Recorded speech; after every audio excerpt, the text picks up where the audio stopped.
So And everything was going your way. it was. And then I was introduced to crack cocaine. And I lost 30 years of my life.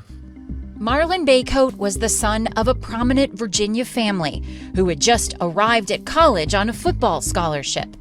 Then drugs stopped his forward progress for decades, making him homeless and sending him to prison. Today, a story of recovery and redemption with one of the state's top addiction peer counselors. Okay, we are here with Marlon BaCote. Welcome. Thank you. Thanks for being here. I know you're excited. Very. Understatement. I love people with energy. And a warning to our listeners and viewers: Marlon has energy for all of us. He's gonna give us a lot. We brought you here today because we find your personal life story very fascinating, but it also sort of ties into the bigger picture of the drug crisis and mental health crisis currently going on in Richmond and in the state of Virginia, which you play a huge part in. So, we know a lot about your story. Our audience doesn't, and we want to kind of flesh all that out. Okay. We know that the end has resulted in you being a real voice and peer counselor to people who are struggling with addiction and mental health issues. But why don't you start at the beginning and tell us about what led you to the place you're in now? Sort of, where did you grow up and who were you in your younger years? Well, I am Marlon BaCote. I am the son of Mamie and Ted BaCote. I grew up in Newport News, Virginia. I had a football life. Well, before that, I had a son of an educator's life. My mother taught school for 40 years, and even before I could go outside and play at 6 years old, I had to learn the 50 states and their capitals. Pretty normal childhood. Pretty. Great. Yeah. Education was important. I actually was privileged to go to military academy several times. I went to Hargrave in Chatham, Virginia. I learned how to steeplechase at 8 years old. I was horseback riding at 8, traveled. My mother wanted me to be cultured. So even though I started off making, jest about the education and experience, it was an awesome thing that my mother did, instilling those values in me. Yeah. And then high school, I imagine that's where the football talent took began. Off. Yeah. It took off. I started playing at age 6. I was actually very talented and large, and I'm not one to boast or toot my own horn, but in middle school, I was shipped to the high school to play with the high schoolers. I started JV from middle school. Wow. When I got to 9th grade, I started on varsity, and I was captain of the team all 4 years. Wow. What was it? 1989, I was 17 years old. I was 6'1", 240 pounds. I benched 400. I was squatting 6. I trained a year round. I wrestled, and I did. Actually wrestled up here in 1989 at the state tournament in the 189 weight class. But football was my thing. So my skills, my talent, and of course, like I said, I was very athletic, huge, and I got an $80,000 scholarship to Northeastern University in Boston, Massachusetts. My career, once I got to college, my career was taking the same pathway. Actually, my first year playing, I was the only freshman not to redshirt, which means, you take a year off, don't use your NCAA eligibility. Right. But I didn't. Mine started right away. I actually beat the senior out 4 times. I started 4 games. So everything was going your way. It was. And then I was introduced to crack cocaine. And I lost 30 years of my life. From someone introduced me to the drug, and it wasn't a one-time thing. Even before the drug, and this is why I believe, God, I went through what I went through, and the enemy was trying to destroy me the whole time. So I had the sports, the charisma, the education, but I also had the heart. I had everything going on, and then everything stopped. And you were 19 or 20 at the I time? was 18. You were 18. It was my first summer. I went to college at 17. Okay. So it was your first summer at home. My first summer at home. And did you know instantly that you were going to be struggling? Yeah. Did you know instantly that you'd made a choice to jump off this cliff, or did it take some time? No. I didn't know what happened to me. Yeah. I didn't know it was a daze. Did you think you could stop? Did you think you had control? Once it did, it told me that. The drug told me that, which is why we see so many people struggle with recovery and relapse. Yeah. Because once it's taken over, then it becomes a battle to regain some type of and we don't like to use the word normalcy because what's normal in today's society, but what life would be like if we had never used it. Mm-hmm. So we and then even that, and I take it a step further in my work now. I said, you know what? People say, well, we want to recover. I want to get back to who I was. I want to get back to that guy who was 19 or 18 and doing all those great things with the great heart.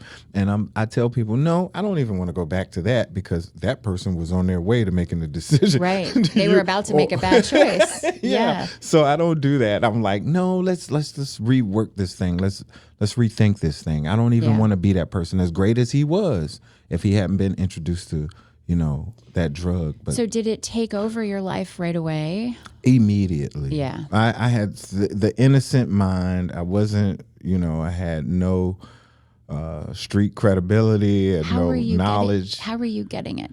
Actually, I had a hard time finding it. I went back to Boston with a habit, and I didn't know what it was. And actually, in Northeastern is in the heart of Boston, and there's a project around there called Roxbury, a neighborhood called Roxbury. And I would go through the projects with I used to dress like Carlton. I had the sweater over. Hey, you guys got any of that white stuff? And it would be like, get out of here, college kid. Yeah. So I had a hard time. And then once I was in those circles, of course, people knew. They would always say, you don't belong here. Yeah. What were you, when you were doing that, when you were going into the inner city neighborhoods and trying to find it, what was it that you were craving? Was the high that great? The initial high. Was it just chemical? It was chemical. So I would ask the most informative addiction educational video I've ever seen is Addiction Neuroscience 101. It's on YouTube. It's called Addiction Neuroscience 101. It's actually a study. In the MRI, they put someone in there who is starvation, dehydration, and they discovered that dopamine is one of the key survivals to life. You want it just as much as food and water. But during the study, they found that people who have had an addictive past, that the dopamine craving level rises. And so when someone inhales crack smoke, the dopamines rise thousands of levels above what they normally should be. And so your brain always, it can never get back to that point. That's why the physiological crave for people addicted to that is so strong. So you went back and it had taken over, and you were going through sort of the projects of Boston, asking for you could find it. I need my mind to get back to where it was when I, did that the first time. And eventually you found your way to it. And did you have like a dealer or somebody that you could rely on? No. No, it was still. I was dragged through the streets all over. Yeah. And it didn't stop there because, once were you like going back to your dorm room and doing it, or where? I mean, no, I stayed in the street. I was stuck. Yeah. And so they actually use that terminology for people who are using cocaine. They say, you got stuck. It's a saying when someone takes a hit because you can't move. You don't want to eat. You don't want to do anything. You're stuck. You're almost frozen. Yeah. And so I of course, with me not, understanding what's going on with me, I would get stuck in different places where I was totally lost. Like for hours? Hours, days. It's turned into days, and I ended up losing my scholarship, being sent back home. And of course, when I got back to Newport News, that's when it really got ugly, because that's where I'm from. People knew I was from a prestigious family. I had money and What'd or your mom access say? to it. She was devastated. You know, every mother's goal and is to protect their children, and she had done the best she could my whole life, and to know that she had lost her son, it's almost like the death of a child. You know, Because you become someone because else. the child she knew was gone. Right. My mother lost her child, her baby, the Yeah. youngest.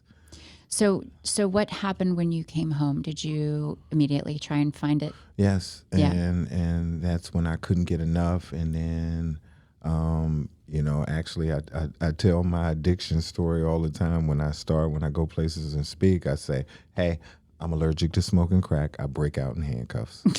At least you can laugh at it now, right? Yeah, it's just part of my story. So a lot of, well, I don't want to say a lot. I hate putting in incorrect adjectives on things, but the people I know, some people I know have had the same experience, that when drugs came into their life, they also found themselves involved with the criminal justice system. And that's I believe those numbers are alarming. Yeah. Well, you had to, like you said, you couldn't get enough. So was this sort of the low of it, the addiction? Oh or? yeah, my low came quick. Yeah. You're Yeah. talking about a steeplechasing Martha's Vineyard visiting. I was boogie boarding at Maine that summer before the drugs came. Right. Old Orchard And Beach. then it was and then it was now now I'm you're like in the slums now of I'm Boston, stuck up and then in you're- DC, Richmond, Yeah. everywhere. I'm like, what? Who are these? What's How going would on? you find these people? Would you just find your way to They it? did.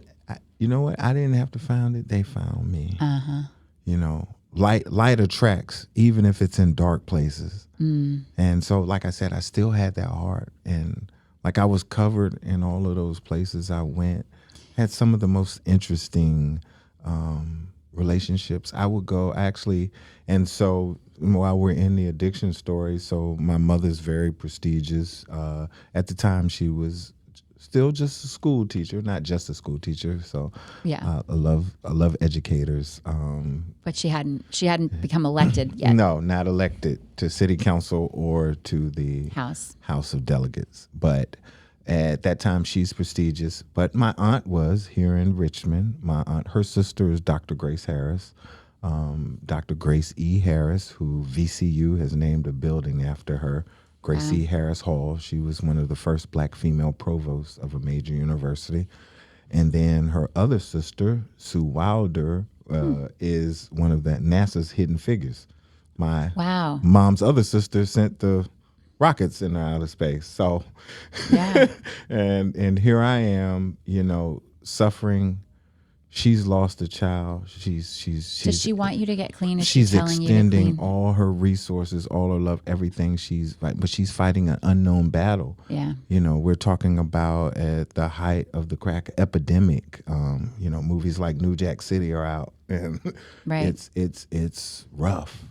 People don't know it's And it's everywhere, right? it's everywhere. It's cheap. It's accessible. That was the whole purpose of Yeah. the drug. They actually say it in the movie. What is the high like? Can you describe it? Is it short? Is it long? It's very short. Okay. So it's short-lived, and so that's what makes the chase. That's why people end up doing things that would get them in trouble, reckless behavior, you know, because it goes through your bloodstream so fast. What is it? 15 minutes? 15. Not even that Not long. even. No.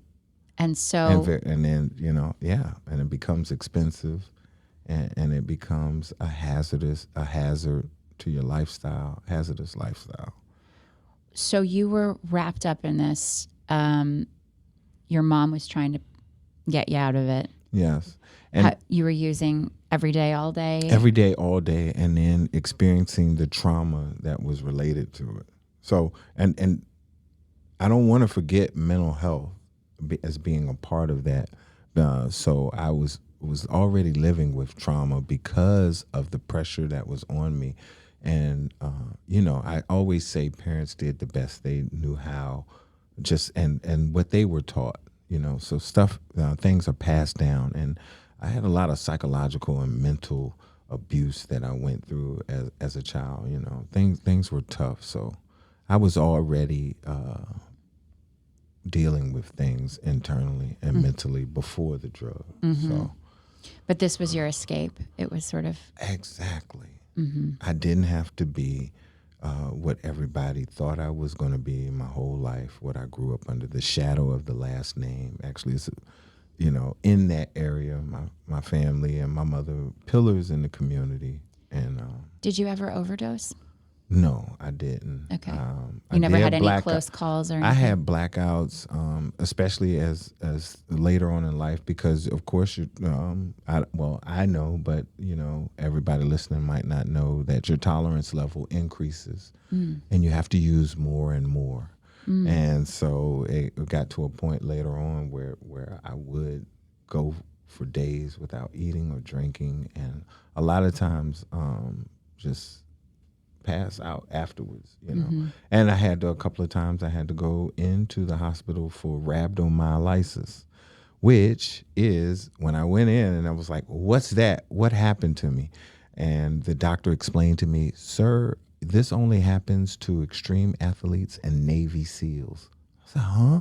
He said, you have exhausted yourself so much without adding any fluid or food to yourself that we see it with Navy SEALs and stuff who just go, that your kidneys are now trying to digest your muscle. You're going into kidney failure. Because I would just go and chase the drug. Did that make you want to stop? No. Yeah. Neither did the incarceration. You know, I don't want to get past that because every time I used, and I know it was my higher power. Like I said, he protected me. So many stories. I wrote a book about it called Psalm 91, God's Protection Over My Life. It's on Barnes & Noble and Amazon Kindle. But in that, I talk about how God protected me in my journey of addiction. Just the people he would put around me. I was in Los Angeles in the 30s, Harlem hood. I was in one of the worst spots because the Fruitown Brims are right there, the 18th Street Vatos. It's a lot of gang wars and violence. Red tape. I would see yellow tape up. I'm in South Central, and What were you doing there? Visiting or living? Or? no. Not only do I have the incarceration story, but then I used to have to take my show on the road because my family didn't want me to embarrass them or their name, and they would give me a ticket and say, "Here, pick a place on the map far away, and don't come back." And I ended up living in like 5 different states. California was the last straw because my mother was like, "You keep coming back too soon. This place is bad for you." Well, she didn't want to, and I like I said, parents just do the best they know how. My mom, she couldn't save me. I couldn't save myself. But they knew what you would do in those places. Yeah. They knew that you would be doing the same thing. She would just pray that God keeps his hand over me. She was the one that told me repeat Psalm 91. It's actually the warrior's prayer. Soldiers use it when they go into battle, or it's called a soldier's prayer. It's about protection. And I would be in different cities all over the country just repeating Psalm 91. God, he who dwells in the secret place of the Most High shall abide under the shadow of the Almighty.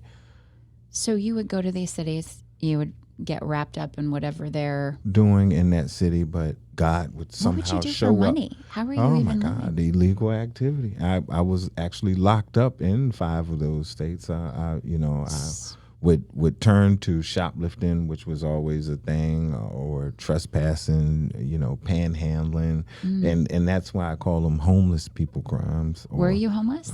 Many times, many times. I was at a low, especially in California. But then there was those times when God would send a sign and say, "You're not alone." Actually, it was in LA where one of the gang members, one of the OGs in the neighborhood, these people didn't know me. I was from Virginia. They used to be like, "You're in the wrong place." And one of them put me in the car one day and said, "We're taking you to the bus station. You don't belong in South Central. Your heart is." The people got to know me. You're a good person. I couldn't take me away, even though the drug was trying to destroy me. It couldn't change who I was. So did they succeed? Did you take the bus? Yeah, they made me get on the bus. These are gangbangers. They had guns. They said, get on the bus. I was like, okay. And they were like, we don't want to see you back in South Central. And yeah, I had love like that from people. People were loving on me. People were trying to save me and love me, and I didn't want to live, and I didn't want to love myself. Yeah. And that's amazing to have all of that. And so I have years and years, decades of experience going through things like that, whether it be in the street or incarceration, even in the prisons when I would go for, being convicted of the charges related to the drug addiction. I would get in prison and people would go all around and say, you don't belong in here. Mm-hmm. You're different. And I always kept hearing that. And I was like, yes, I do. Yeah. Yes, I do. And then, but you know what? I think the catalyst in the person that you see today, I think one day I realized, no, I don't belong in here. No, I don't. Well, that is a perfect place to take a break. Our next chapter is going to be the catalyst for change. We're going to move on. Yes. Did I do it good? I felt like it was flowing. It's flowing. We'll be right so back. So much more stuff.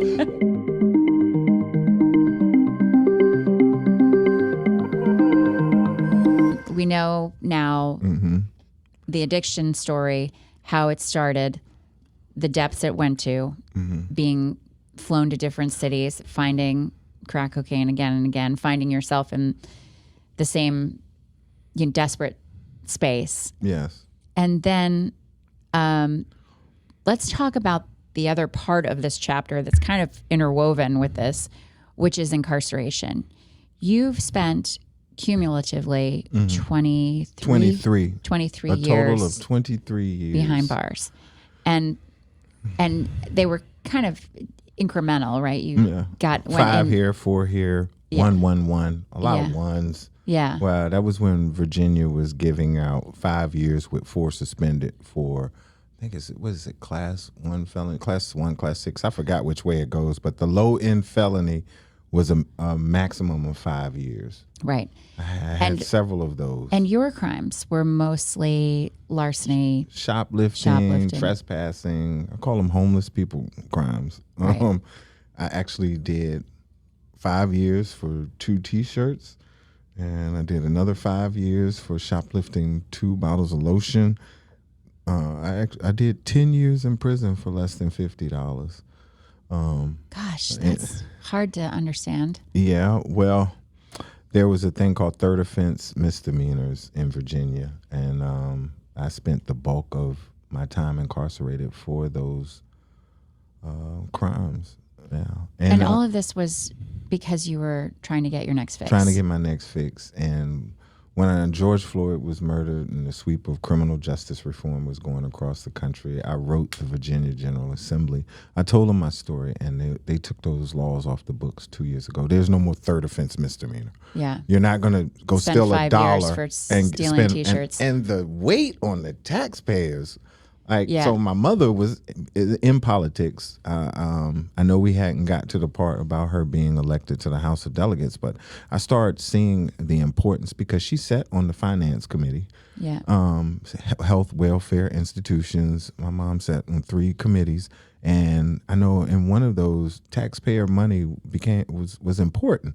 And I said, did the taxpayers know that for those 2 bottles of lotion that they paid prison guard salary for 5 years? What else? Probation and parole. They housed you there. Yeah, all the things. Yeah. What was it like being incarcerated for hurting myself? Yeah. It was painful. I think that was my bottom. Yeah. That was my bottom. People sometimes ask where was your low? You have to hit rock bottom. I think when I started sober in there, or no? Oh yeah, never used inside. That's the ironic thing. And I was like, how can I do 20? So I actually have 23 years clean. Well, number one, I wanted to come home. There was a lot of drugs inside, but for some reason, either it was because my tolerance was so high. Remember I talked earlier about the tolerance. I was like, these drugs in here. Well, some places there were enough where I probably could have, but my main purpose was to come home, because once so you go to jail before you go to prison, and in jails back then, and there may have been drugs, but there wasn't enough that would my tolerance would want. Right. And so I focused on getting clean every time I went. Yeah. And then a lot of times my intent in my heart was to stay clean and go home clean. And I may have failed at that maybe 15 or 20 times. Mm-hmm. Can you imagine how disappointing that is? Like, you spend that whole time in there going to programs, reading, praying, getting close to God. Like, God, please help me out of this. Like, why? This isn't how I grew up. I was the kid that wanted to be ambassador to the United States and in some Hispanic-speaking country. I have these skills to be bilingual. I started learning other foreign language. I would go in and educate myself and try to figure out, and that's why I talk about that legendary therapist who wanted to figure out what happened to him. So at what point? So you were in and out of rehab programs, in and out of jail. Same thing. First of all, why don't rehab programs work? Well, back then you hear those stories over and over again, like I've been to rehab 15 times, well, right? Why? Why? It takes. Well, I must put it for personal accounts. It also takes the person to say, that you have to have had enough. You have to be ready. You have to be ready. I've heard that too, right? And that's partly true, but more than what you need, because. And I said this to a mayor on the South Side. I won't name him. We were at an opioid partnership in Portsmouth, and there was a mayor there, and he got up and he said, "Thank y'all for what you're doing, because I'm tired of giving help to people who don't know how to appreciate it." And I pulled him outside, and I said, "Don't you ever say that." Mm. And I said, because sometimes people don't know what help looks like. Mm. Or they don't think they deserve it, or they don't think they're not ready. So, because you help somebody and they don't reciprocate it with the actions or the gratitude that you feel like is warranted, you don't know if that person even knows what that looks like, if they know what gratitude looks like, if they know what appreciation looks like.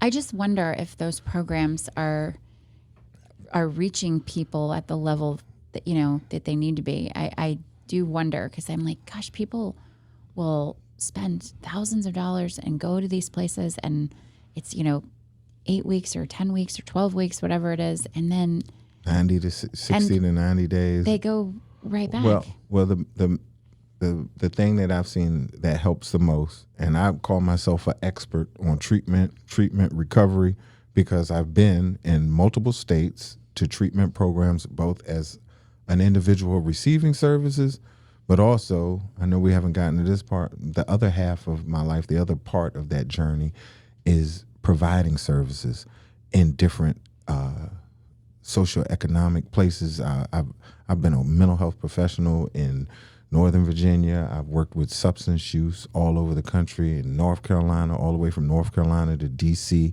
I've been seeing how treatment and programs work. And a key component that most of them miss is the peer model. Mm-hmm. Richmond has got it. Mm-hmm. Richmond has got it. If there was, we don't like to talk about cure. I heard this lead physician at Duke Hospital when they found how they were injecting the polio into the tumors. He said, "I've never said the C word, but this is close." And I would say the same thing about the peer model with recovery. This is close to the C word. Yeah. Cure, So first of all, tell us about when your recovery finally stuck. What point in time, what age, and what was it that got you to really quit? I don't know the age, because I just always use the year. Yeah. So I think I would go 15 years when I was 43. Yeah. Drug court. Yeah. Hampton Drug Court in 2015. Actually, 2014, Newport News Drug Court. Uh-huh. So I was 42, I believe. Okay. I don't know. I'm 53 now. So you're 40. I always recount my date of understanding recovery and redemption, and that it's possible. Believing in myself, starting to love myself again. I remember that because it was an awakening. What was different about this than all of the other programs that you had? Why did this one stick? Because not the peer model. Peer model's not there. But in drug court, they're actually, remember I told you can't tell people how to help themselves if they don't know what it looks like? Drug court was forcing me to love myself. You would get in trouble for not going to doctor's appointments. Learn to take care, schedule your normal You don't schedule, go spend a weekend in jail. You don't see? Wow. I was like, this is, so it shocked the brain. It like woke up my brain, just like that Duke doctor was talking about the polio. It was injecting love into my system. They were forcing me to love myself. Self-care. It was unheard of. It was a great treatment approach. I like the way they did it. But they were like, go get a job. You don't work, you're going to sit in the jail on the weekend. People who didn't have a job after 2 weeks in drug court, all right, since you don't have anything to do, go to jail. Sit in jail. They had a job. Every time they did that, the person had a job the next day. And that treatment worked for me. So, Katie, I don't want you to, get it confused. Everything works different from everybody. For different people, right? There's when you say these treatment facilities, you've heard that they don't work. For some, they do. Mm-hmm. For some people, going to jail one time, it worked. Mm-hmm. So everything is, and that's what we learn as peers and in the peer model. Because I think the drug court just laid a foundation, but it was in peer recovery communities that I really got the recovery thing and was able to help pass that on to other people, because that's meeting people where they're at. Yeah. Whether it's mental health, addiction, it's accepting. They actually teach it in the education of it.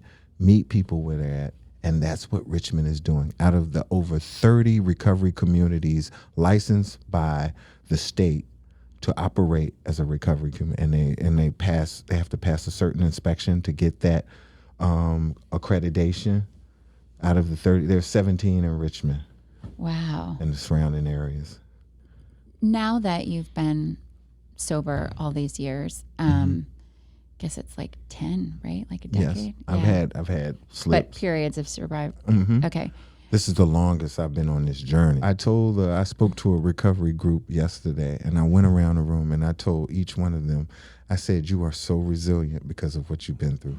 When I think of people who have been through mental health and recovery, I think of that flower growing out of the concrete. Yeah. So that was me in 2018. So I went back to prison, and I sat down in my bunk and I typed a book. I published it 2 years after I got out. My first book, Lighting the Way, Hidden Treasures. And I say hidden treasures because I know pressure creates diamonds. And whether it's mental health, addiction, or just the everyday struggles of life, we all have something beautiful inside of us. And my book talks about how we bring that out, because you don't light a light and cover it up. You set it up so people can find their way. And I think that's just life in itself. We all go through things, and whatever we go through, when we make it through, because it feels good to come out of it, I've got to feel good. Yeah, you're a happy individual. I mean, it's. I came in the station with that. I was like, hey, let's do TikToks. Let's have fun, because I'm grateful today. Like, I said I was going to not try to cry, but yeah. What I feel inside, and I do cry a lot. Tears of gratitude almost every day. I just turn around and I could be doing anything and look at my life. Because remember all of those cities, all of those projects, all of those alleyways, all of those jail cells, those dirty, nasty jail cells in different places where I was isolated and kept from my family and the people who loved me and wanted to save me. And now I get to go out and help others find their way and help mothers find their family or have their son. I get calls. I got a call last night from a mother who says, help my son. And I put my number up everywhere I go. I'm just like, this is why he brought me through what he brought me through. I will not stop. I will not sleep. I will do everything I can to help anybody and everybody I can. That's my life today. Well, I think that is a great spot to take another break. I'm going to let you cry it out for a second, and we'll be right back.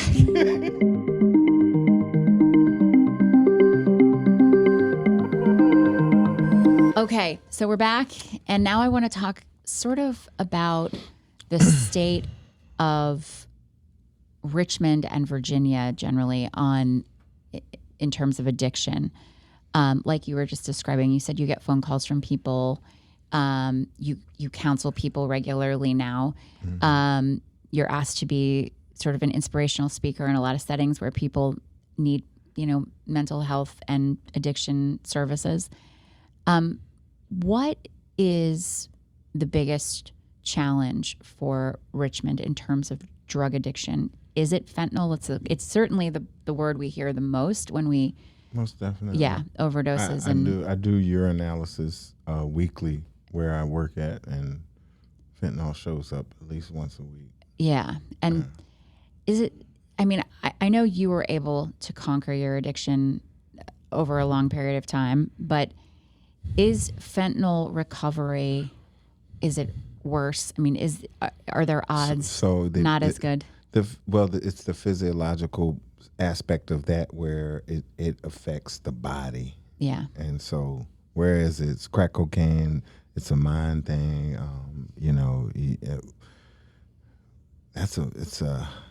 It affects the mind and the body, and people need help. They need to get through those first days. We're not even equipped to help someone detoxing from fentanyl and heroin. They have to go.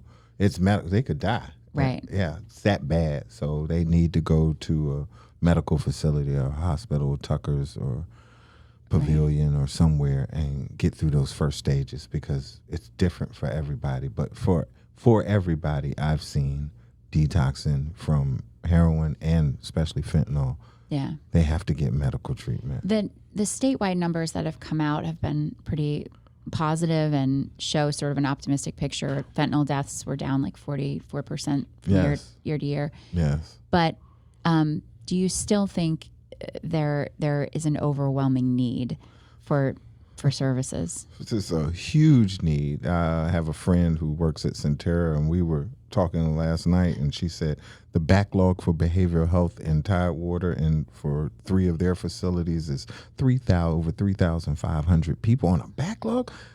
Meaning that those people aren't getting 20, they aren't getting help. Yeah. They're sitting on a waiting list. Yeah. That's sad. That's alarming. It's sad.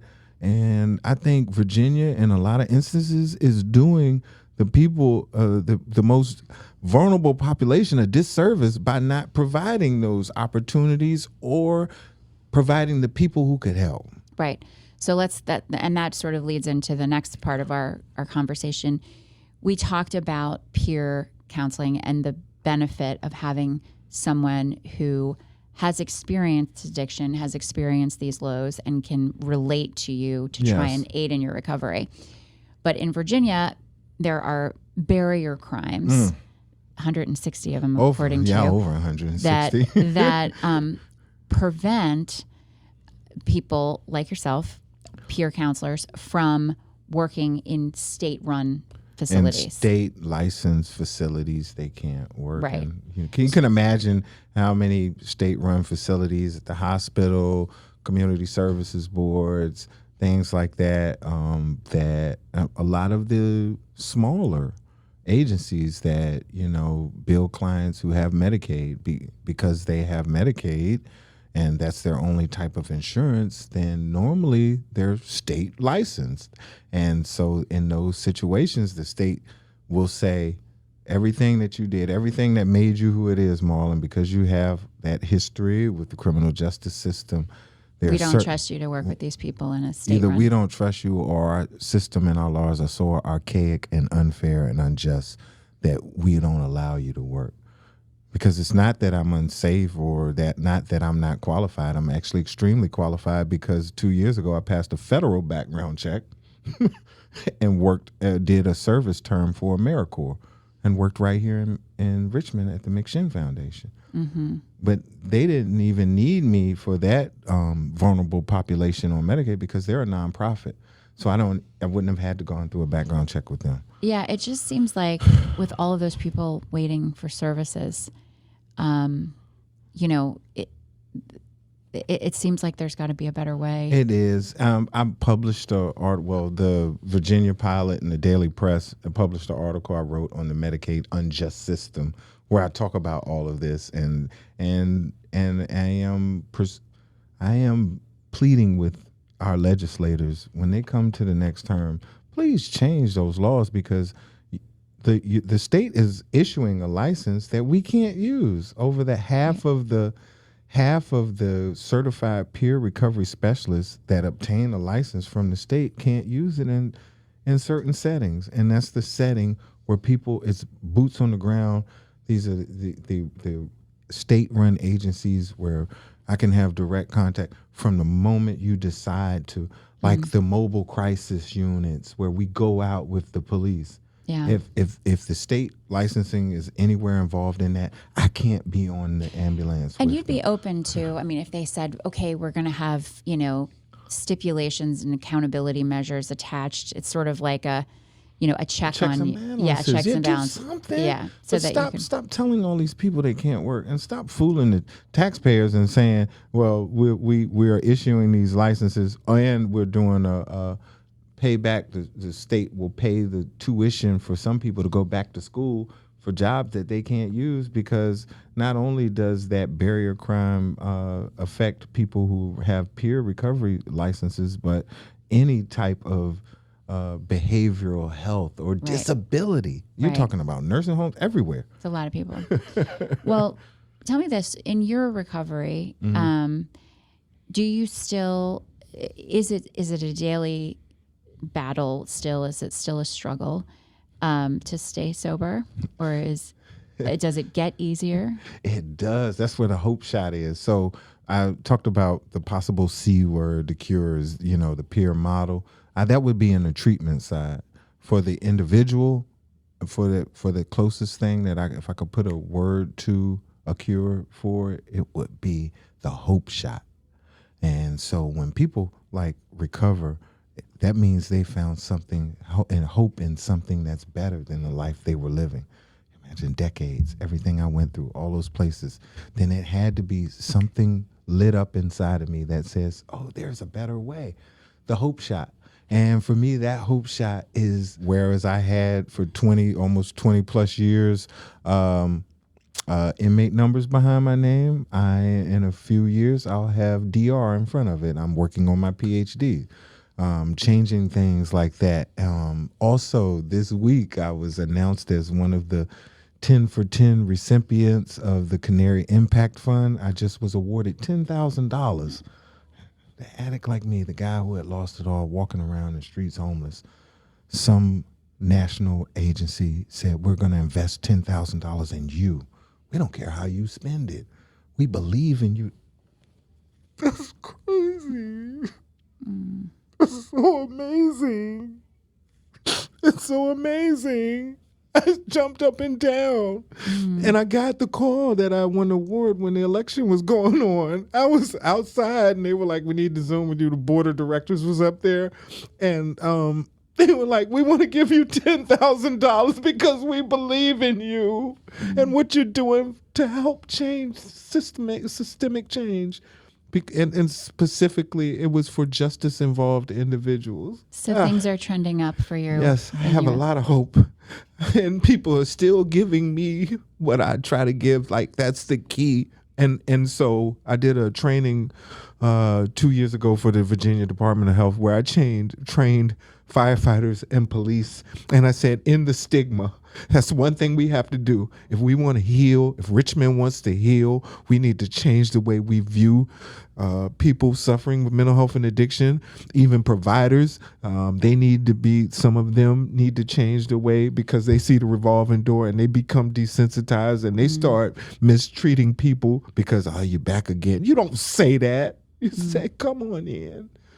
I went through that. I've had doctors and nurses, treat me different because I had to keep coming back for help.